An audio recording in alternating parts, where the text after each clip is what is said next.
Hey there, YouTubers. I'm Pruitt, and I'm using the web to talk to my DM, Jim Davis. And we're going to be talking about Unearthed Arcana, starting with the bards. Let's get to plucking.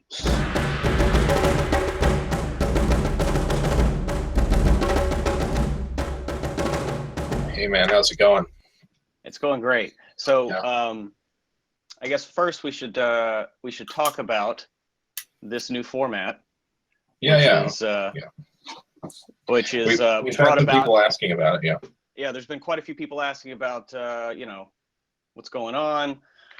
Why were you on the live play on a big screen? Why was it on a box? Why was it And so what? Because we had Ebola and we were quarantined. Yeah. Do you feel comfortable talking about that? Yeah. So Emma and I, our viewers may or may not know, are married, and we moved out of state back in early December. But we've been playing, or at least I have. In addition to moving out of state, have a baby, 5 months old. I've been playing just over Google Hangouts every week. Same game, same people. Just prop up a laptop, like I'm, there virtually. I even drew you armor one time. Yes, to the screen. Paper armor. So that's why I'm on the screen. I think initially we maybe didn't want to advertise it to the channel just because it's like we don't want our fans to think that they're not going to get the same weekly shows, that they're not going to get the same sort of quality of interaction that they seem to like. So, we've still got our regular shows, but we've got this new format, and to me, I see it as an asset because being able to connect on webcam means that we're able to shoot more and able to put out maybe more content for everybody and hopefully get those creative juices flowing even more than we already tried to. Exactly. So that's why I'm on the screen. Yeah, and I mean, when it comes to the regular show, we shoot our shows anyway. For people that didn't know, we shoot them in chunks, so it still works. You're flying down. We're going to shoot some shows. They come out every week, just like always. Just like always, and that's a really good point because we shoot our shows in such big chunks. We started this class series back in November. There we go. Back in November, and it's like we happened to sort of start it around the same time that Wizards of the Coast was putting out these weekly Unearthed Arcana articles covering each of the classes, adding more options. And I think one of those weeks coincided with a shoot where we were able to talk about barbarians. If everybody remembers, I loved the Zealot, kind of lukewarm on the other two. But then after that, we'd have people asking like, "Hey, Druids just came out like last week. Why didn't you guys talk about it?" Well, because we filmed that in early November. So we'd like to, take this format and just have it a bit more casual, talk about the Unearthed Arcana options, what's Wizards of the Coast put out. Yeah. So I know what Unearthed Arcana is, but maybe there's some people that they don't even know this exists. So let me shed some light on that. So Unearthed Arcana are these series of articles that Wizards of the Coast releases sometimes once a month, up through from November through early January, once a week, and they're a different kind of play test than what they do in an internal play test. So it's usually like, let's float an idea by the fans. Right. There'll be an article that comes out, and the next month there's a survey where you can give your feedback. So starting in November, they were releasing Unearthed Arcanas once a week. And the way we shoot shows, we weren't able to keep up in our shoot schedule with the weekly releases of Unearthed Arcana. So we were getting dozens and dozens of comments. Hey guys, why aren't you talking about Druids? Why aren't you talking about barbarians? We didn't talk about barbarians. Why aren't you talking about fighters? And so this way we can, maybe have a bit more immediate conversation about these things, even though they are several months old. But we can sort of make sure that we're hitting on what's going on in D&D in a more timely fashion. And, if you're not playing with Unearthed Arcana or you're worried about these rules, these are less like rules balance playtest as it is concept balance playtest. Totally. So they're wanting to know, does this feel right? Is this is the feel this okay? So that's why sometimes if you're a kind of person who worries about mechanics, is it balanced, is it not? Which I know sometimes I speak harshly of. But if you are one of those players, That's true. If you are one of those players who does care about balance or is a bit more conscious of that, then this material may not be something for you, or maybe something to let in sort of situationally. Yeah. I generally like them, although they are more player focused than anything else. Oh, most definitely. Yeah. Yeah. Okay, cool. So I think we're going to start with bards. Let's go ahead and start with bards. We covered barbarians. We'll just go down the list. So the glamour bard. Yes. Let me tell you, I actually just as a preface, I actually like both of these subclasses. Okay. Because it offers, like, especially whispers, but we'll get to that because that's a total James Bond kind of thing. Yeah. Like you're a total manipulative spy, kind of whispering in the ear. Yeah. You're doing a little mission. Anyway, I'm getting into myself. But I like it better than glamour. You like it better than glamour? I feel the exact opposite, my friend. I find that glamour fills this perfect niche that was missing in the bard, a Fey type bard, right? Like if anyone remembers from 3rd edition, the Faculian lyricist, sort of a druid bard, kind of a nature-y sort of guy. It's one of my favorite prestige classes that I never got to play. So I find that like a bard that's Fey influence that gets all these sort of charm abilities. If anything, it doesn't go far for my taste. So like I'm thinking of the enthralling performance only affects humanoids. It's like, what are you talking about? I can't charm a manticore with the beauty of my Fey touched psalm. No, and so to me, it's one of those things where, and I said so in the survey that they put out at the time. You're like, hey, let me really do this. Let me really charm. Let me be a master charmer in a way that's different from an enchanter. And I really like the glamour. I think it fills a great niche. And was sort of lukewarm on whispers. Just kind of like, it's kind of interesting. More villainous. I mean, I saw it as more villainous than James Bondy, although I didn't really think about it being a James it's like Bond a spy. kind of Like it's more of a social spy that can still drop some hurt when they need to. Monks, seriously. Sorry. My cat's very interested in what's going on right now. But again, getting ahead of myself, I would like to stay on the glamour bard right quick, because when I see that, I look at it, I totally see a lead singer in a rock band. Like I've had for a while, I want to do a campaign where we're all like some form of entertainer, and you're a troupe of either actors or like a band on tour. Oh yeah. I can definitely see that.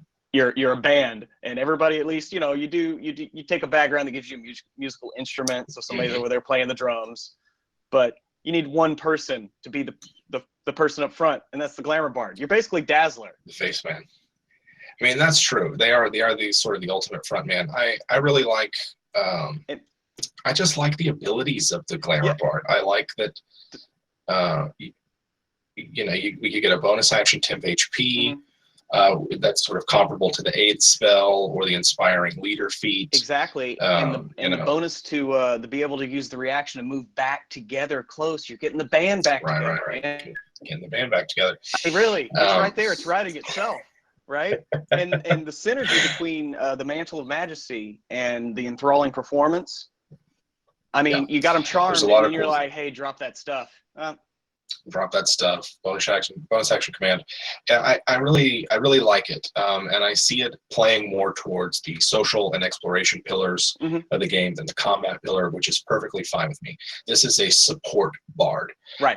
You're picking spells that are going to reinforce these class abilities. In my mind, when I think of the bard Unearthed Arcanas, I'm going, okay, why would I pick either of those two over lore bard? Right, like why would I pick glamour over lore bard and just use my 4 magical secrets to give me a bunch of enchantment type spells? And I see with the glamour bard, I think because it offers really great support options with this awesome flavor, kind of just interesting background, pairs great with Archfey Warlock. I mean, just perfectly. Even more so than bard and warlock already pair well together. Anyway, and then you go and give them this cool ability with the bonus action command. The Unbreakable Majesty seems kind of situational. I don't see myself, how often are you going to be attacked when you've got a sanctuary? And then I don't know. It seems like it could be really interesting But well, see, and this is what I'm going to tell you. What I like about that is that ability. You have that aura. You can go backstage, right? Yeah. And if they try to stop you, then they all of a sudden they can't. If they attack you, all of a sudden they can't. You got advantage to be like, hey, you should really let me in. Yeah. Or you could, I mean, like it reinforces that, like where you're trying to force an issue socially that might warrant an attack or a grapple. I don't know, trying to get past a guard. That's a really good point. You can turn a combat encounter into a social encounter, and that's pretty cool. You flip it, but that's the thing is, if you need to just go ahead and keep it a combat encounter, they still get disadvantage on the next spell if you're going to cast a spell and get rid of the sanctuary. Yeah. So it gives you the option of using skill or an attack. And so I don't know. And it, refreshing on a short or a long rest. I mean, yeah. You'd be popping that off all the time. Just all the time, and it'd be really great. And so it's for those reasons that I like it. I can imagine this guy. Your character's either grown up in a Fey court, or they were apprenticed to a certain Fey lord, and that's where they learned to pluck the lyre or the harp, or I don't know, musical instruments are not my strong suit. And just having a lot of interesting abilities on top of their BARD with full 9th level casting and 2 magical secrets. Exactly. And expertise. And, I mean, the list goes on. Yeah. So on to Whisper, which you said earlier that you're not as hot on. I'm not as much. And I think to me, because I initially read it as a pure villainous option, and it would more belong with the Oathbreaker or the Death Domain in the DMG. I can, now that you mention it, sort of see it as more of a James Bond spy master. In that case, it's the rogue of bards. Exactly. It's more combat social instead of combat exploratory. Or social exploratory that the glamour bard is. Right. Probably would be fun to either multi-class or have another player play a mastermind rogue to see if there's any cool, interesting options between those two classes.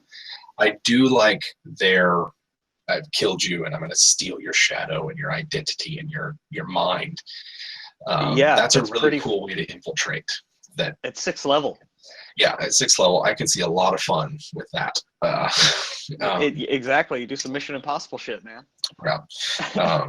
There's a part of me that can see cooking up a Master of Whispers assassin that's all about stealing people's identities and in this case, James Bond type character.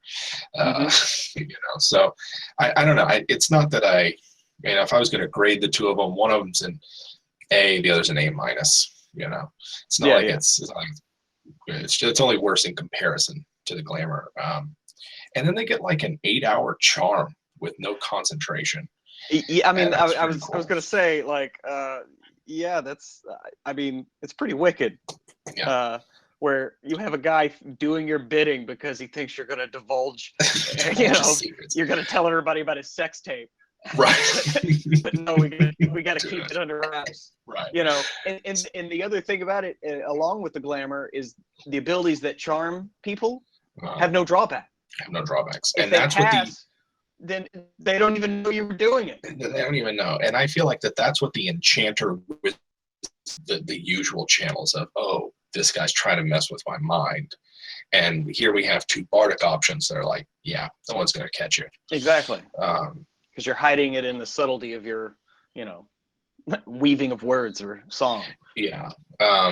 But, whether you see this guy as like a Grime of Worm Tongue or more as a James Bond, it is an interesting niche. And I can see why you would, up until now, if you want to play this type of bard, you pick lore, you've got a bunch of stealth spells, maybe a charm or 2. You may have a different option for that.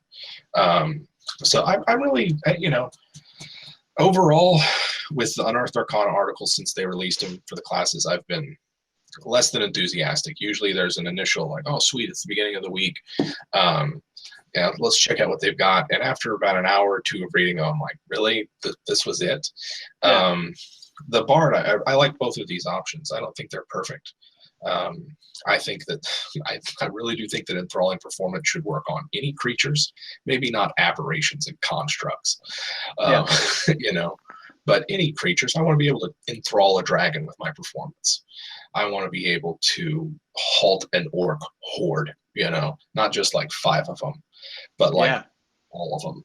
Stop them in their track, haunting performance. And draw them in. So maybe like starts out slow. You'd be like Uhura in Star Trek V. She's doing the fan dance at the top of the hill and has all the barbarians come clamoring up. Yeah, that really happened, and I can't believe I actually just first saw that movie this summer, and it's not a good movie. No, it's not. It's really not. It's low on the totem pole of Star Trek. Man, it really is. I could go out. We could do a whole show on that. We really could. But at least it was redeemed by Undiscovered Country. Oh my God. Yeah, tasty. So yeah, both of these BARD options, I really like them, and more importantly, when I read the descriptions of them, I am inspired to create a character. Me too. A green cloaked elven College of Whispers, with his mandolin or his flute, or just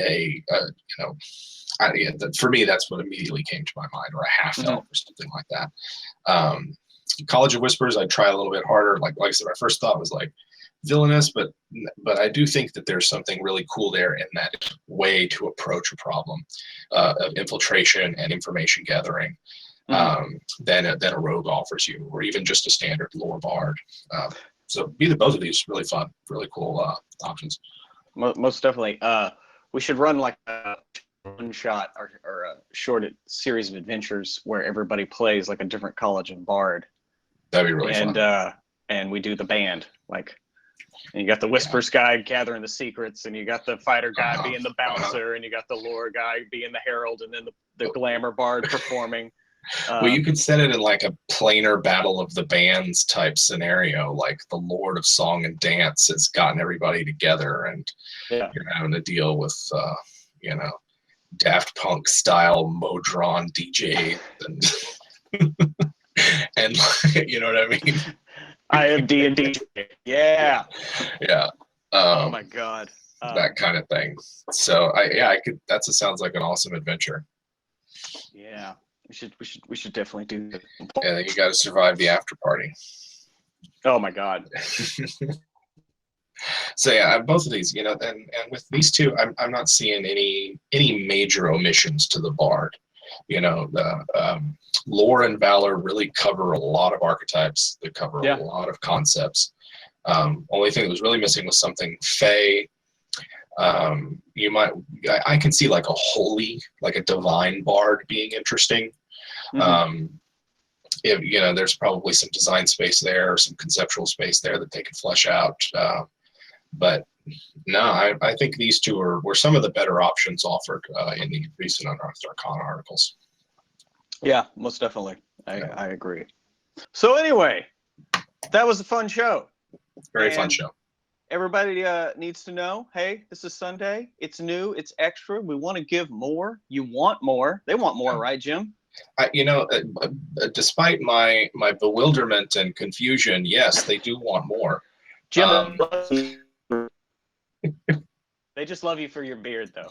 I mean, I've been growing out my beard a bit since moving to Vermont, so I'm just trying to blend in with the locals. Yeah, you got it. So they wanted more, and this way for the next couple of weeks, we're going to be talking about the Unearthed Arcana articles that we missed while we were shooting our class shows, which are also still coming out. Yep. We got paladins, we got rangers, we got sorcerers, and we got warlocks for you.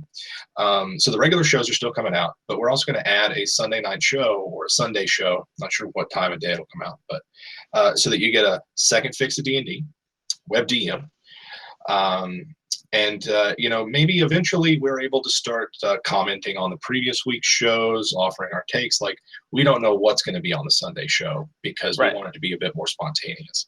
Exactly. And we'll be the first to admit we miss shit all the time. All the time. We still got to talk about divine intervention. Right. We still haven't talked about divine intervention. That's for another day.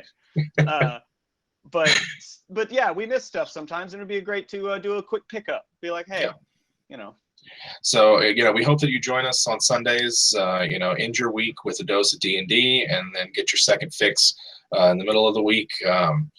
And we're really glad that you decided to watch us here on WebDM. So yeah, on the next Sunday surprise, we're going to be talking about some clerics. Get some healing. Talking about some clerics. Can I get a witness, Jim Davis? Yeah. Amen.